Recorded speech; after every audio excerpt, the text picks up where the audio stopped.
नमस्कार, मैं जनता शिवम गौतम। उत्तर प्रदेश के मुख्यमंत्री योगी आदित्यनाथ की तारीफें तो कोरोना काल में भी हुई थी और बाद में तमाम लोग ये भी कहते हुए नजर आ रहे थे कि ये सब जो हो रहा है वास्तव में उतना काम उत्तर प्रदेश में नहीं हो रहा। लेकिन अब इस कड़ी में जिस तरीके से आज तक चैनल के द्वारा एक अवार्ड दिया गया है और इस अवार्ड को देने के पीछे कारण यह है कि इसके लिए लोगों से वोटिंग कराई गई थी और वोटिंग के माध्यम से यह तय हुआ था कि किसको अवार्ड मिलेगा किसको नहीं मिलेगा। हालांकि अवार्ड तो कई कैटेगरी में दिए गए, लेकिन दो मेन कैटेगरी जो ज़्यादा महत्वपूर्ण है वो है कि सबसे तेज राजनेता के तौर पर प्रधानमंत्री नरेंद्र मोदी को अवार्ड दिया गया, जो कि ऑब्वियस है, इसमें कोई बहुत बड़ी बात नहीं है। उनसे ज़्यादा तेज भारत में इस समय कोई नेता नहीं है, इसके तो कोई दो राय नहीं है। लेकिन मुख्यमंत्री के तौर पर तमाम दूसरे लोगों के नाम भी चलाए जा रहे थे और उन सबसे तेज मुख्यमंत्री के तौर पर लोगों ने चुना है योगी आदित्यनाथ को। इसके पीछे कई सारे कारण हैं, उनमें से कुछ कारणों का भी उल्लेख हम करेंगे और उनकी जो नीतियां हैं, जो उन्होंने उत्तर प्रदेश के गरीब लोगों को नए साल पर एक विशेष तरीके का गिफ्ट देने का प्लान किया है, गिफ्ट वो दे रहे हैं, उसकी भी चर्चा की जाएगी। साथ ही साथ उत्तर प्रदेश में योगी आदित्यनाथ को सबसे तेज मुख्यमंत्री क्यों माना जा रहा है या पूरे देश में क्यों माना जा रहा है, उसकी एक और बड़ी वजह बताएंगे कि अपराधियों के खिलाफ उनका जो अभियान है उसकी वजह से उत्तर प्रदेश सरकार को अपराधियों की सेक्शन 14 के तहत जो कुर्की की गई है उनकी संपत्ति की, उससे करीब 750 करोड़ रुपए की आमदनी भी हुई है। इसको भी विस्तार से बताएंगे। योगी आदित्यनाथ जब से आए हैं तब से वो अपनी विशेष प्रकार की क्रांतिकारी योजनाओं के लिए जाने जाते हैं और उसी के तहत नए साल पर वो गरीबों के लिए एक विशेष योजना लेकर आए हैं, जिसके तहत जहां पर गरीब की झोपड़ी है, अगर वो ज़मीन उसकी अपनी नहीं है, सरकारी ज़मीन है और किसी भी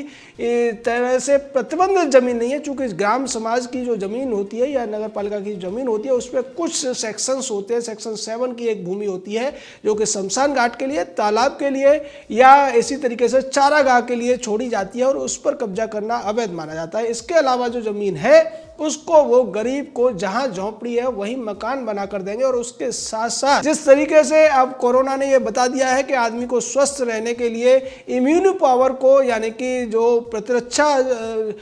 शक्ति होती है व्यक्ति की, उसको बढ़ाने की जरूरत पड़ती है और इसके लिए भी इंतजाम करते हुए नजर आ रहे हैं योगी आदित्यनाथ। उन्होंने स्पष्ट घोषणा की है कि जहां पर हम जिस जमीन पर झोंपड़ी है वह मकान बना कर देंगे और मकान जिसको मिलेगा उसको एक स्वस्थ गाय भी दी जाएगी। और इतना ही नहीं, गाय देने के बाद में सवाल उठ सकता है, रवीश कुमार टाइप के जो बकैत हैं वो ये कह सकते हैं कि गरीब अपना पेट पाल नहीं सकता, गाय का पेट कहाँ से पालेगा। तो इसके लिए उस गरीब को गाय पालने के लिए 900 रुपये महीने का एक भत्ता भी दिया जाएगा। ये योजना लेकर योगी आदित्यनाथ आए हैं और इसकी वजह से उत्तर प्रदेश के गरीबों में खुशी की लहर है।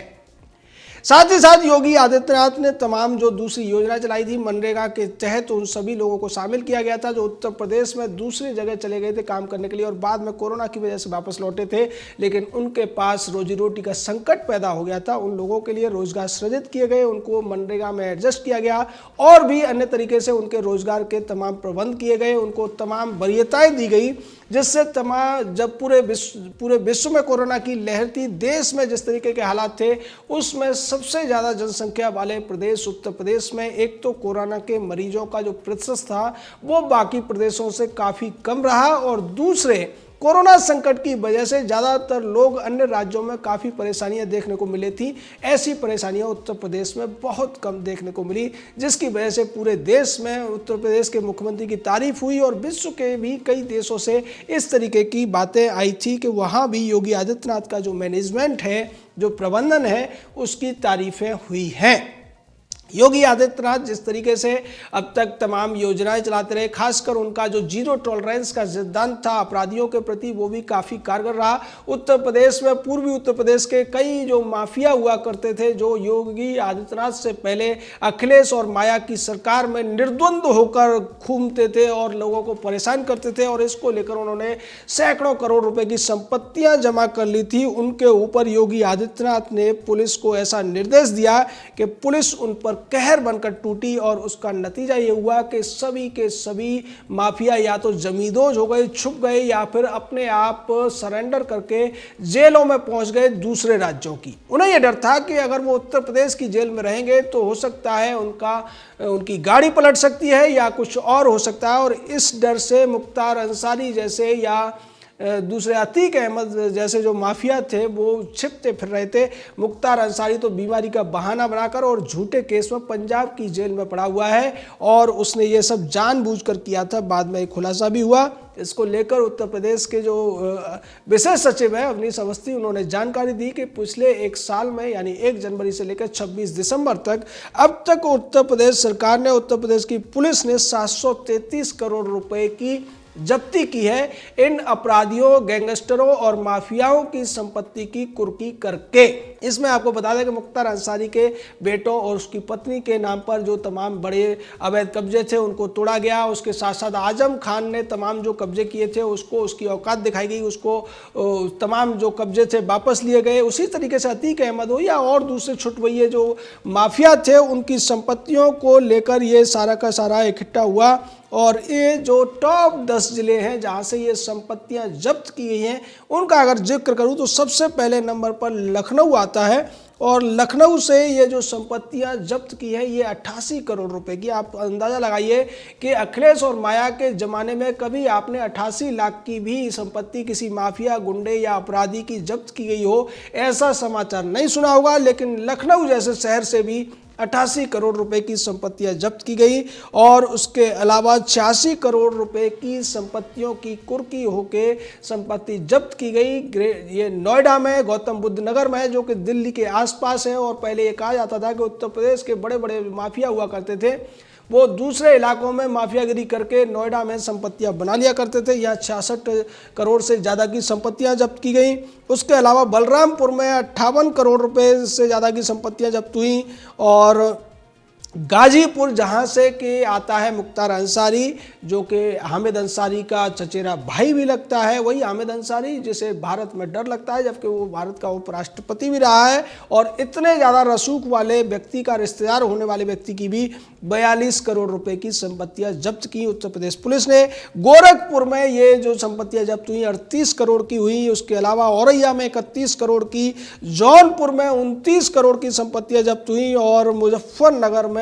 करीब 29 करोड़ रुपए की संपत्तियां जब्त हुई हैं। इलाहाबाद में भी 26 करोड़ रुपए की संपत्तियों को जब्त किया गया है और देवरिया में 24 करोड़ रुपए की संपत्तियों को जब्त किया गया है। ये तो बड़े बड़े ज़िले हैं। उसके अलावा 2-2, 4-4, 5-5 करोड़ की तो गिनती भी नहीं कर रहे हैं वो। और वो कह रहे हैं कि ये अभियान चलता रहेगा। उत्तर प्रदेश में जिस तरीके से पहले गुंडा राज हुआ करता था, उत्तर प्रदेश को जो दूसरे प्रदेशों के लोग हैं, दिल्ली NCR के लोग उल्टा प्रदेश कहा करते थे और उत्तर प्रदेश को एक तरीके से अपराधियों का, गैंगस्टरों का प्रदेश माना जाता था, जैसे पहले बिहार के लिए बोलता था, उसको अब जिस तरीके से बदलने का काम किया है, उत्तर प्रदेश को उत्तम प्रदेश बनाने की कोशिश जो की है योगी आदित्यनाथ ने, उसमें वो सफल होते हुए नजर आ रहे हैं। और यही वजह है कि अब उन्हें आज तक जैसे आलोचना करने वाले चैनल उनको सबसे तेज मुख्यमंत्री का खिताब देते हुए नजर आ रहे हैं।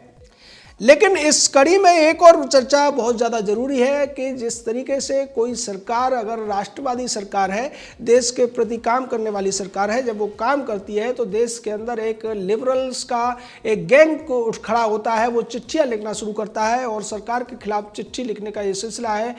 जब वो प्रधानमंत्री मोदी गुजरात के मुख्यमंत्री हुआ करते थे तब से शुरू हुआ था। ऐसे ही 104 पूर्व अधिकारियों ने योगी आदित्यनाथ को एक पत्र लिखा और इस पत्र के माध्यम से ये कहने की कोशिश की है कि उत्तर प्रदेश जो है ये नफरत की राजनीति का गढ़ बनता जा रहा है। और इसको जवाब दिया है उत्तर प्रदेश के एक मंत्री ने और उन्होंने कहा कि ये जो पुराने अधिकारी हैं अपने कार्यकाल में तो देश का बहुत ज़्यादा भला नहीं कर पाए, चाटुकारिता के अलावा इन्होंने कोई बहुत बड़ा कीर्तिमान स्थापित नहीं किया है, लेकिन अब इनको और इनके साथियों को, जो इनके भाई बंद हैं, उनको अपनी अवैध रूप से जो कमाई हुई संपत्ति है उसके जाने का डर लग रहा है। इसकी वजह से ये उत्तर प्रदेश के ऊपर सवाल उठा रहे हैं। इन जो अधिकारी हैं इनमें शंकर मेनन से लेकर निरुपमा राव जैसे तमाम जो कांग्रेस के चहेते पूर्व नौकरशाह हैं वो शामिल हैं और इन सब ने एक बात कहने की कोशिश की है कि लफ्ज़ जिहाद के ऊपर जो कानून बनाया गया है वो संविधान के अनुरूप नहीं है, और योगी आदित्यनाथ जैसे मुख्यमंत्रियों को उनका दूसरा इशारा शिवराज सिंह चौहान की तरफ था।